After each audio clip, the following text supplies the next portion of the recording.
le Fils a. Babita, celui qui aura. Celui qui a le Fils a la vie. Et celui qui n'a pas le Fils de Dieu n'a pas la vie. Je vous ai écrit ces choses afin que vous sachiez que vous avez la vie éternelle en Jésus-Christ. Amen. Amen. Amen. Bien-aimés dans les Seigneurs, nous avons la vie. Cette vie, c'est grâce à la présence de Jésus-Christ en nous. Okoy ko banda ko douter te lelo so kufi accident brusquement okenelo la to okenelo la te o mona voilà décision nzambe te za ma décision nzambe te yo moko na niveau il faut ça la sûr que non ndenga miyebeleli ne na kutana de na Yesu na yamba Yesu e yela nga ta brusque non ke ne bonza likolo koko zanga assurance wana ne yango yo babenyango casque. Donc, les combats spirituels est fait pour des gens qui sont sûrs qu'ils sont sauvés. Donc, les gens qui doutent un peu sur leur salut, beaucoup de combat spirituel, beaucoup de y a prière d'autorité. Beaucoup de lango batu basa sûr que non nenga la zaboué na bika. Dernière arme. Alléluia. Amen. Amen. Alléluia. Babi est l'épée de l'esprit qui est la parole de Dieu. Ça, c'est la dernière arme. L'épée de l'esprit. L'unique arme parmi les armes proposées par l'apôtre Paul, qui est à la fois défensive et offensive. C'est la dernière. C'est l'épée de l'esprit. Alléluia. Tout le reste,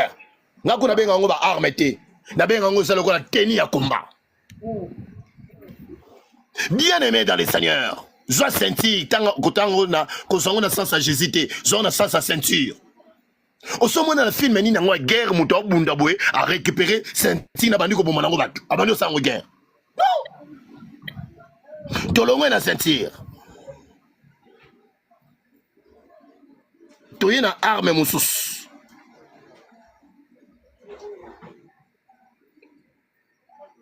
Toye na cuirasse.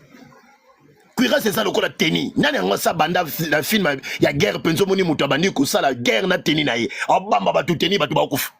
Jamais. Tolongwe na toke na chaussure, sokoto, bottine. Nani ngo penza na kata sota la film ya guerre boye ale. Bandi ko bamba na ba bottine bo batu. Rien. Bouclier de la foi. Autore ko benga ngo peut-être gilet anti-balle. Nani ngo sa boma batu na film ya guerre à travers gilet anti-balle. Rien. Casque du sali. Naba soda pe casque pe zalaka. Et protégaka. Casque wana. Ermo pe na katsa guerre bo ko lambela ngo fufu. Et comme le roi nzungu. Mais nani a sa boma ngo batu na katsa film ya guerre hôtel la boya bani ko boma batu na casque na. Rien. Mais avec l'épée, tout à l'heure film bien. Voilà. Épée, ils allaient à la fois défensif et offensif. Mais pour nous les guerriers, épée aux anines. Babi, prenez aussi, Babi, non, et l'épée de l'esprit qui est la parole de Dieu. C'est la parole de Dieu. La parole de Dieu. Comment l'épée, comment la parole de Dieu s'est transformée en arme spirituelle? Il y a des choses.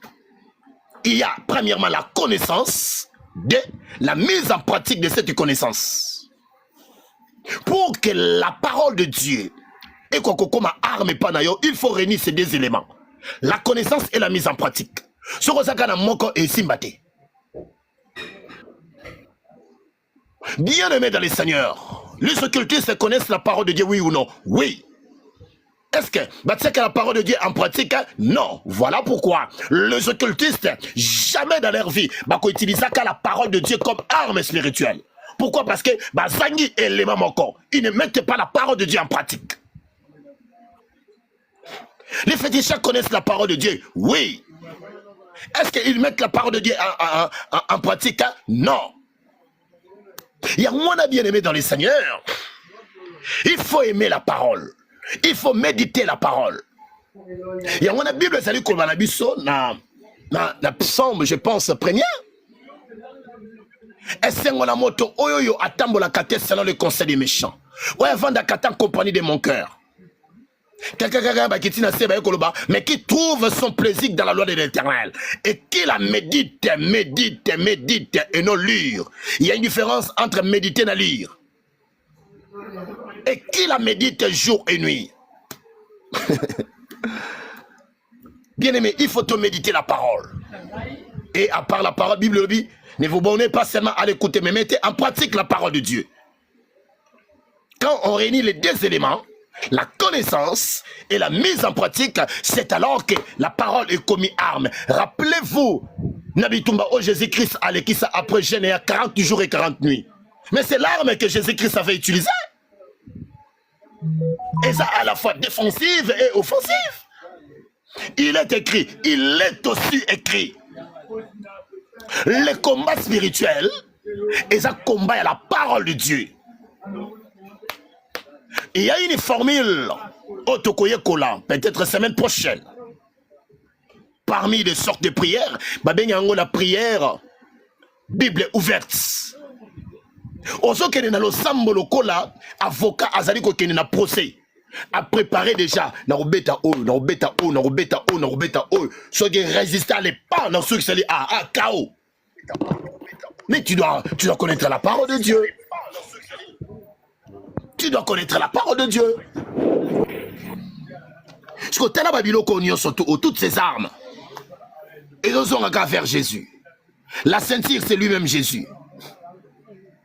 La ceinture, c'est lui-même Jésus. La cuirasse, ça vient de qui? Ça vient de lui-même Jésus. L'agneau immolé. Chaussures à vos pieds, celles qui donnent l'évangile de paix. Évangile, nous annonçons qui? Nous annonçons Jésus. Bouclier de la foi. La foi revient de quoi? De ce qu'on entend. Ce qu'on entend, c'est quoi? C'est la parole de Dieu. La parole de Dieu, c'est qui? C'est lui-même Jésus. Casque du salut. Nous sommes sauvés à travers qui? À travers Jésus-Christ. Ça tourne toujours vers Jésus. L'épée de l'esprit, qui est quoi? La parole de Dieu. La parole de Dieu, mes amis, c'est toujours Jésus. Donc, comprendre en conclusion, hein, toutes ces armes, hein, c'est lui-même Jésus. Amen. Ah, Jésus-Christ sans la gloire. Amen. Amen, papa. Bien aimé, rapidement, malgré qu'il nous reste, voilà. Oh Jésus, Jésus, Jésus. Dans la deuxième section, les armes non habituelles. Et c'est qu'à particularité, il y a un ministère n'a biso ne vendissamiao. Bien aimé, ceux qui ont quelque part, ils ont dans le noté. Ceux qui ont quelque part, peut-être ils ont moko ya bateau avec une formation, tu as école la biso. Amen. Alléluia. J'ai suffisamment le temps, na yoki bateau. Maintenant, na yoki bateau, tu peux exploiter les armes que je vais vous. Je suis très fier de ça.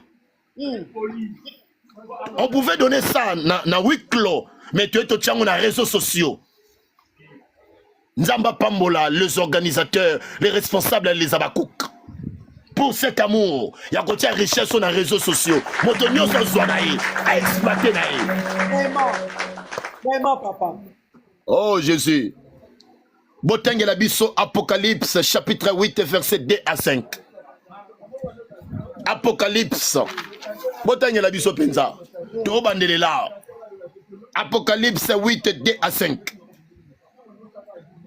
Apocalypse chapitre 8, verset 2 à 5, j'ai lu notre Jésus. Amen. Et je vis les 7 anges qui se tiennent devant Dieu, et 7 trompettes leur fit donner. Un autre ange vint, et il s'intint sur l'autel, ayant un ascensoir d'or. On lui donna beaucoup de parfums, afin qu'il les offrit avec les pierres de tous les saints sur l'autel d'or qui est devant le trône. La fumée des parfums montant, avec les prières des saints, de la même de l'ange devant Dieu. Et l'ange prit l'ascensoir, les remplit du feu de l'autel, et les jeta sur la terre. Et il y eut des voix, des tonnerres, des éclairs et un tremblement de terre. Et les 7 anges qui avaient les 7 trompettes se préparèrent à en sonner. les premiers sonates de la trompette. Et il y a de la grêle. Et Papa, non. Bon, évangéliste, ok, Moussika, on a aussi arme en sous. Ah, la parole de Dieu. Merci, que Dieu vous bénisse. Amen.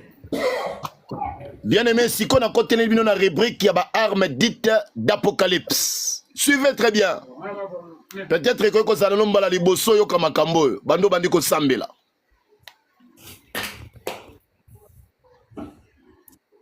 Et ça ba arme autokobenga les armes d'Apocalypse.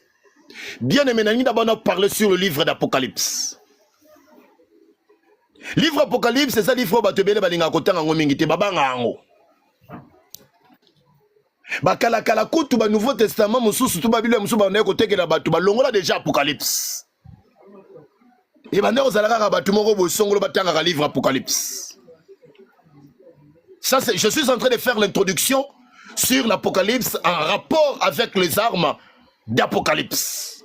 Pourquoi les armes d'Apocalypse? Parce que tout le monde a 4 livres Apocalypse. Bien aimé, le livre d'Apocalypse revêt un caractère futuriste. Et ça livre vraiment à caractère futuriste. C'est-à-dire, la nature de ce livre et la sakabiso de choses à venir. Des choses étaient où ils allaient qu'on s'allait massikoto et c'est salima non. Voilà ndenge livre se présente devant le bichot. Et ça a le caractère moko futuriste. Mais attention, nous surtout où ça a 4 livres et Apocalypse appartient au temps futur, non? Il y a aussi des choses à temps passé et ça a 4 futur. Il y a aussi des choses à temps présent et ça a 4 Apocalypse. Quand on a la Bible Apocalypse, c'est Bazolo Baboy. Il y a eu guerre entre l'archange Michel. L'archange Michel et le monde des ténèbres.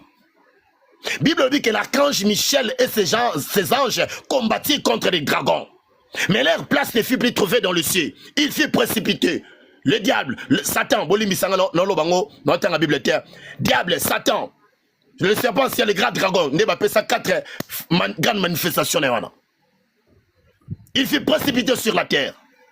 L'histoire dans Apocalypse.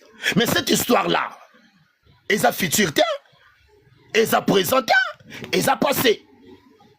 Ce qui est dans cette Bible, on a 3 temps. Passé, présent et futur. Juste pour faire asseoir et penser dans nous allons accorder dans l'Ancien Testament le temps passé. Nous allons accorder dans le Nouveau Testament temps présent et nous allons accorder dans l'Apocalypse temps futur. Nous allons dire que ça forcément n'engouana, ok? Juste pour faire penser, passer ma pensée, voilà. Alors, Apocalypse, et bien makaloko la makamboya. Mais ça peut makambo, il y a le loyo, il y a temps présent, et ça la 4 Apocalypse. Naboïté. Bien sûr que le livre revêt un caractère futuriste. Mais cela ne nous empêche pas, nous, d'exploiter certaines réalités, certaines richesses de notre Père. Oh, ils ont la 4 livres Apocalypse. Les armes qui sont dans le livre d'Apocalypse ne seront pas créées. Oh, Dieu a déjà achevé ma création. Ne seront pas créées. N'attends ce qui est apocalyptique. Non, ça existe déjà dans l'arsenal militaire de Dieu. Il y a des armes. Il y a des armes. Il y en a plusieurs fois lorsque tu vas kukanga Satan. Je parle bien de Satan. Na kata banzo tabato. Tanto bête na ba arme apocalypse et le diable est réclamé. Qu'est-ce que le diable nous disait? Non, vous n'avez pas le droit d'utiliser ces choses. Leur temps n'est pas encore arrivé. Donc, diable est ça dans Salinini. Tu utilises ça comme arme éphésienne. Parce que diable a reconnaîtra que alors, depuis que l'archange Michel a bête en appel à quitter la C. Ba chrétien ba bête à la bangonga. Maintenant ba tikala ko bête en attending ba bête en à travers ba arme apocalypse. N'a pas le jour de l'introduction. La force d'une armée, ça ne dépend pas du nombre de militaires, mais ça dépend du niveau d'armement au Zarango. Dans le livre d'Apocalypse, il y a des armes spécialement pour la force aérienne, pour la force terrestre, forestière. Il y a des armes spécialement au Kénon, on a désert. N'a qu'à livre Apocalypse. Il y a des armes au Kobeta Karo, ndokena avion.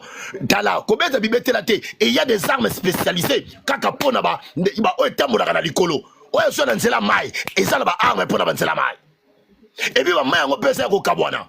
Ba océan na ba mer. Et ça ba arme na ngo. Ba fleuve, ba rivière, ba lac. Et ça ba nini nango. Ba flaque d'eau. Otobenga na français ba obstagnante. Et ça ba arme na ngo. Na katsaki mutu moka olobake basambwe. Ah Jesus. Basambwe. Basambwe papa. Alléluia. N'ayez pas peur d'utiliser les richesses de ton père. Ouais, comme un livre Apocalypse. N'ayez pas peur. Tada, omoni nzambe. Ce qui totali caractère éternel naïe, totali omniscience naïe, totali omnipotence naïe. Omniprésence naïe. Il est capable de récupérer le futur, de récupérer le passé, mais à actualiser dans le présent. Le présent, amen, papa. Yes, c'est la vérité, papa. N'est-ce pas que la Bible nous dit qu'il est le même hier, aujourd'hui et éternellement? C'est la vérité. Oh. Bien aimé, moi écoute d'introduire Armo Ezate. Pour te tirer dans 7 minutes aussi de ça. Nalinga na bisabana ensemble que demain on démarre à faire les armes d'Apocalypse. N'a pas sinon déjà référence biblique, il y a première arme. Papa, tu vas 10 minutes. Naote ko loba akala mingi te, naote ko yoka akala mingi te. Tu dois apprendre que makamba o moto te, chaque moto ezalaka na kombo na yango. Laissez ça aux enfants. Yo côté déjà na 4 écoles. Auto ko boka moto, quelle moto? Il y a des motos avec leur nom dans la Bible. Oh, Yesu Massia. Ce que tu bato akala ba Josué, ba Moïse bato akala. Bango ba tata passé bato akala. Ba salela ba biloko za la 4 Apocalypse. Osoka arme on va benga ma banga ya moto sangana na makila. Grêle mêlée du feu. Ba grêle du feu, mêlée du feu, ba grêle du feu, mêlée du sang de l'agneau. Voilà, mêlée du sang de l'agneau. Ma banga ya moto ba sangi sango na makila. Mais oya Josué na Moïse makila ezalate. Ya bango ezalaka ma banga ya moto. Mais est-ce que oya biso komi na makila? Pourquoi? Parce qu'à leur époque, Christ n'avait pas encore versé son sang. Très bien. Tu vois, arme ezala ko na misu. Et boma kaka bato ba ya nzambe te. Ya ngona bien aimé dans le Seigneur, tu es béni. Amen. Osa ko pambola ma. Amen. Le fait que osana biso dans les abakouk. Bon sakana kana lisusu te. Alléluia. Ba ko monela ka lisusu te. Yes, Amen. papa. Yaka zala na kati na séminaire, yaka zoba mai, zoba plan. Oke no beta beta batwana. Ba monela yo pe mingi. Ozozo o ezalo ko na ba B50 et o ezalo ko na ba arme nucléaire. On va te respecter. Ba respecter banana ba ko simba so ba biloko na te. Basambwe, Bon ba bi ke papa. oyo azala ba arme. Bon, respectons le quoi, comme on respectait Poutine. Maman, l'air c'est l'air. On doit arrêter par ici. Donc, continuer le lobby. Que Dieu bénisse les Abakouk et que Dieu bénisse aussi l'église corps de Christ. Merci. Amen, amen, amen. Merci, papa. Alléluia. Bravo Jésus, bravo Jésus. Bravo Jésus, bravo Jésus, Bravo Seigneur. Jésus, bravo Jésus, bravo Jésus. Alléluia. Amen, amen. Dieu, namoni passage non za disponible te to bonde la nzambe. Kolanisa ma enseignement oyo vraiment c'est très très très profond. Pour ça papa katezate. Mais toujours le bana to be la nzambe, to za pour ça to benga bibundelité parce que papa lobi na biso ke to za la déjà na bibundela molimo muto yambi Jésus comme Seigneur sauveur ndenge bande ko to ba yamaki Yesu kati lobi hier. To baza déjà na bibundeli siko to ngon ko to bela siko manifestation ya bibundeli wana ke nyonso ekotelemela biso bituma nyonso ekoya na sud na au nord na est na ouest contre biso bibundelo to anango ezikisa bango bazala foudra yo dans le nom de Jésus peut-être ko taba ngo ne tumbelo mbeka Yesu to taba ngo chose de fait to bonne na koma Jésus matin na Kombo na Yesu Masiya nzamba lola tous les puissants Seigneur, merci pour la parole ya butu ya lelo, merci pour la révélation, merci pour la lever ce Seigneur à travers musali na yo na papa na biso tu es béni. Le nzamba na bongo Seigneur pour recommander tant au Seigneur de cette main, ba Seigneur son nzambe o bazotele ma Seigneur pour la combattre biso d'une manière énorme. Nzamba justice, Nzamba bibundeli, Nzamba biyano. Et puis ça moto na yo na ngamba na biso Seigneur, le fait de vous en Jésus. Et déstabiliser ma force na ba. Vas à la désorienter Seigneur dans le nom puissant de Jésus. Dans le nom puissant de Jésus. Vas à la désorienter. Jésus-Christ de Nazareth. Deko za trop tard te yo pe mtoza na bibundeli te kati na yo. Bana ko bela ko na nzambe atondisa yo na bibundeli na ye. Ba cher Saint-Esprit de Dieu, remplis-moi ya onazala na koma moto. La Bible me dit, Bible yeso zo bana tout akosala basai na ye ba flamme de feu. Bana ko bela kolo Yesu sala ngana koma moto. Devant banguna na ngana pela. Devant monde à ténèbres na koma danger de mort. Ya yo banga quand même ibampuku na ndaku no. Au nom de Jésus sans effet. Oza pamba yaya banako bala molimo na nzambe bakolo salanga na koma moto na pela même place bakobela kombo na yo ya kombo na yo soki ata ndenge papa lo bakata ba stagiaire akindoki stage le mo ba ko sala ngo na kombo na so bateka kombo ka swati mantoni obimi na bo pete nyoso ba tubi yo douleur ebandi lelo ba senya na koma moto bisika zo botanga kombo eza bato ba mema photo na yo to eloko moko nzoto na yo na ko bela nzambe ba ezita bisika ezali parce que komi photo amen ya ko yelite nanga sala capture d'écran ya via elongi no mema ngo wapi pendant que modérateur comme le pasteur na donc modérer azo y révélation moment dans batali c'est 3 personnes ba zaki ba place différente éviter ba osala ni tu ba expliquer biso pe bien mais l'autre ba seigneur to koma moto o eza photo na yo to photo bana na yo o remarqué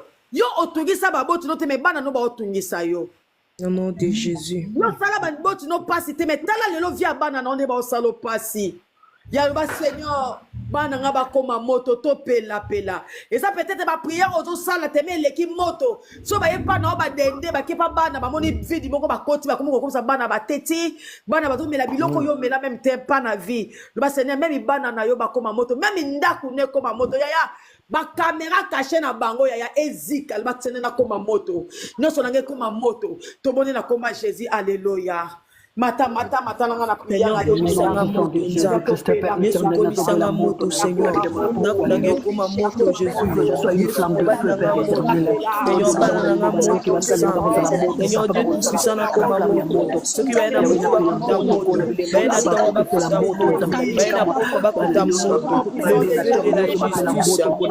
de la justice. Moto na kaba inanga. Moto na kaba inanga. Basala déstabiliser. Basala désorienté, basala éparpillé,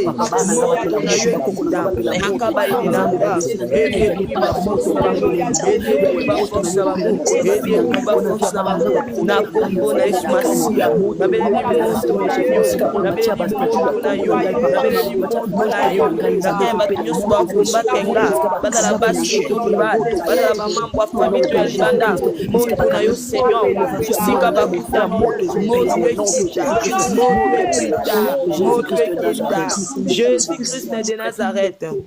La Bible dit si quelqu'un est en Christ, il est devenu une nouvelle créature. Les choses anciennes sont passées. Voici toutes les choses sont devenues nouvelles. Mais yo za déjà yamba yesu. Makambo kala ti le zalaka na vie na yo. Non asike komate yaya.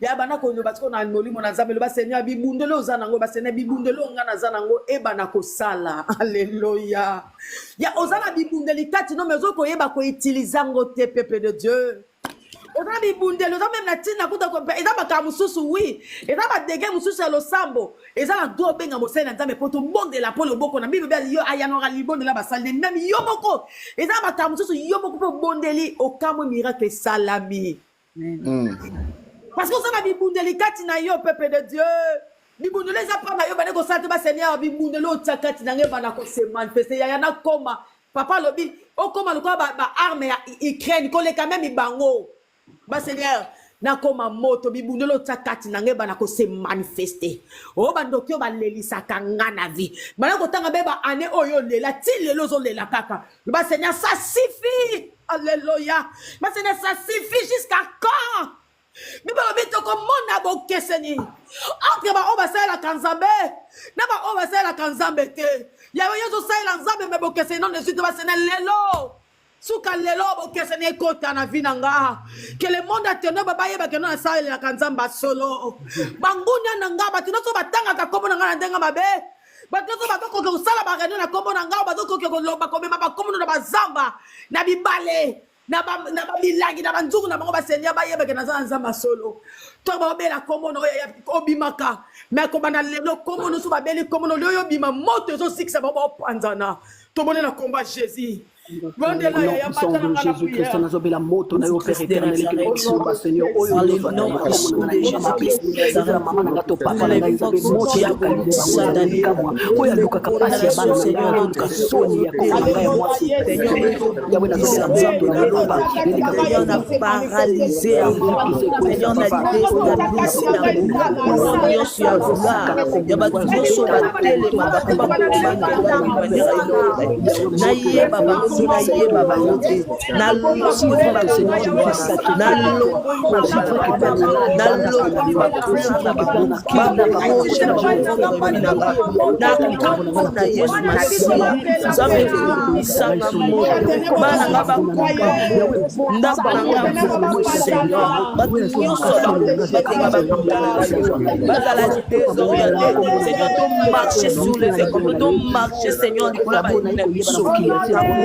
Jésus-Christ de Nazareth.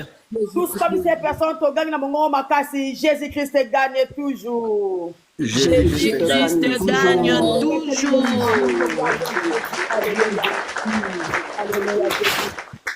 Bravo Jésus, merci beaucoup. To komi na ngonga na biso ya ba communiquer.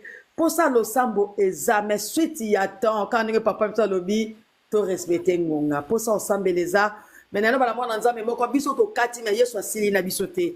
Tant aussi c'est pour continuer sur kolandisa ma enseignement oyo. Amen. Ko bonde la yo moko e ko bonde la kota na mozindo. Oyeba lolengo to sambela même dégâts ko sambela no puta la papa lobi.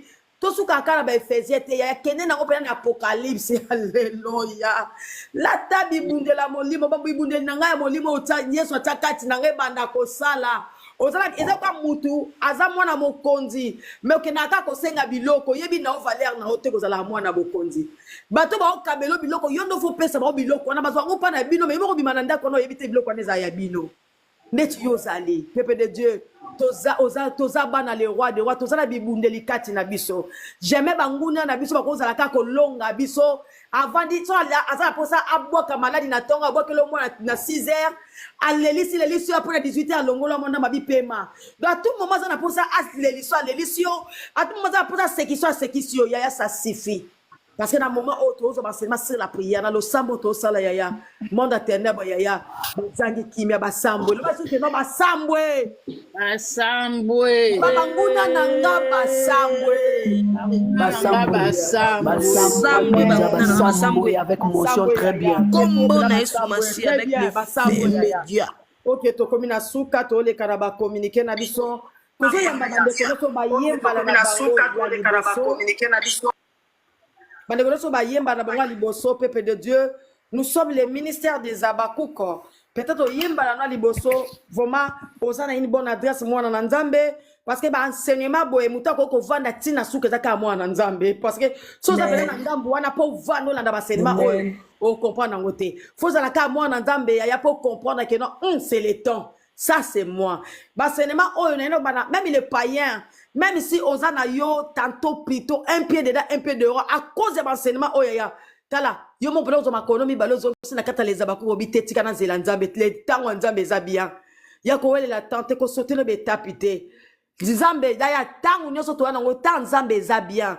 Peut-être to ko le kana ba circonstances na ba moment difficile mais les là le temps de Dieu, le temps de Dieu. Et ça qui pose à la bien pour prospérer, pose à la bonne santé, pose à la mutu kasemokila te peuple de Dieu. Alléluia.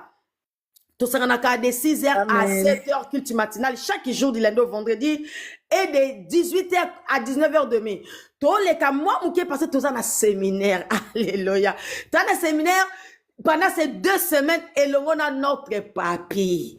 Le papa, c'est le papi des Abakouk. Azanaye Moupayate. Alléluia. Amen. Nous sommes bénis. Tout ça béni parce que c'est papi. Yaya, papa basa na ko beta yo, papa basa ko beta yo, ngala ko beta yo. Pasteur Junior, maman, je m'abêtis. Mais papi, on vient de se faire ça, on y a coco. C'est notre papi, notre coco. Mouton laisse sa vision de Bananzambe. Yaya, nous sommes bénis. Yango Moni, na 2 semaines.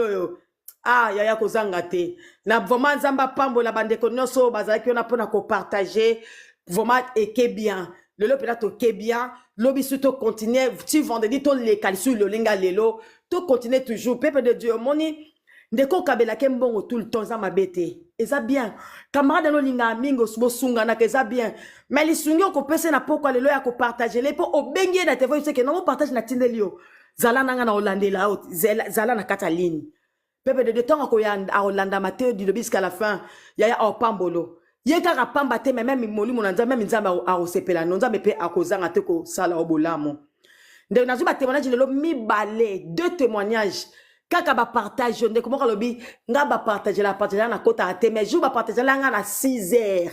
Na meki ka nabi et l'équipe na kota kanata la pesogi ezala rani nango. Abi bana na kota na kiti matila liwana tilelo na tikala la abakuko. Amen. Ah oui. Mutu abi na abi mama ba partage nga ba église wana nga ba église na lema na ngango. Vrai lelo. Abi ma surtout ba réseaux sociaux na loba désolé lelo na solo na maman. Alléluia. Abi surtout ba réseaux sociaux na mona ko ba aventure. Mais quand on déconne imaginez-vous yaza na Europe mais déconne na Congo Brazza. Abi insiste hier ce qui hier ton lundi quand papa bandé séminaire. Abi tonga na koti. Abi oh c'est intéressant. Abi na ba kozo papa zo ba c'est comme ça lo bananga zo tsuka zo kota penza.